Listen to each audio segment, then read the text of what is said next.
Perkenalkan, nama saya Rahman Semiring, saya dari kelas 10 6. Di sini saya akan menjelaskan materi tentang pengertian sungai dan pemanfaatannya. Sungai adalah aliran air yang memanjang mulai dari hulu sampai dengan ke hilir. Hulu merupakan dataran tinggi aliran sungai, lalu yang kedua yaitu permukaan aliran yang tengah, yang ketiga yaitu yang terakhir dataran rendah yaitu hulu. Sumber air sungai dapat berasal dari curahan air hujan maupun lelehan dari salju atau es dari kutub utara. Adapun badan-badan air yang berfungsi sebagai muara yaitu air laut, air danau, dan air sungai lainnya. Pembagian wilayah sungai dibedakan menjadi 3, yaitu wilayah bentuk das memanjang, berbentuk das melebar, dan bentuk das kipas. Das dibagi menjadi 3 wilayah, yaitu sebagai berikut. Yang pertama yaitu hulu. Hulu umumnya terletak di wilayah dataran tinggi. Gradien kemiringan lereng cukup tinggi dan badan sungai sempit. Kecepatan aliran sungai cukup besar sehingga energi aliran mampu membawa partikel yang berukuran besar untuk diendapkan di bagian tengah atau hilir sungai. Yang kedua yaitu tengah. Pada bagian tengah sungai, kecepatan airnya mulai berkurang karena terletak di kawasan dataran yang relatif, sehingga aliran sungai juga berkurang. Oleh karena itu, partikel dengan berukuran besar mulai diendapkan pada bagian tepi sungai. Yang ketiga yaitu adalah hilir. Pada hilir sungai, air mengalir sangat lambat, sehingga partikel yang masih mampu mengalir hanyalah partikel-partikel yang kecil.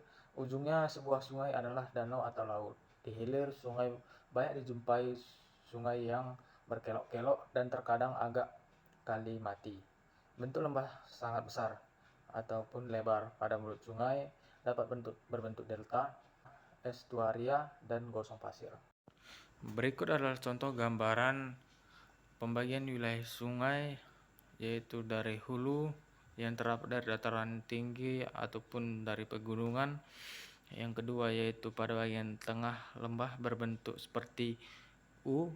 Yang ketiga yaitu bagian hilir yang berbentuk lebar akibat dari endapan partikel-partikel yang besar dari bagian hulu.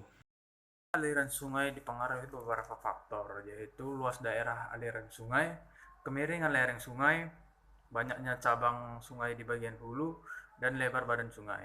Kecepatan aliran sungai memengaruhi pola badan utama sungai. Di bagian hulu, aliran sungai lebih deras, bentuk sungai cenderung teranyam akibat aliran sungai yang saling berpotongan. Sementara itu di bagian tengah, mendekati hilir, badan sungai biasanya membentuk kelokan yang disebut meander. Bentuk badan sungai juga dipengaruhi oleh tingkat resistensi batuan yang dilalui sungai tersebut. Badan sungai cenderung dalam dikelilingi oleh tebing ketika batuan yang dilaluinya cukup keras atau besar. Hal ini terjadi karena erosi vertikal lebih besar dibandingkan erosi horizontal. Berikut yang dapat saya jelaskan mengenai materi pengertian sungai dan pemanfaatannya. Terima kasih.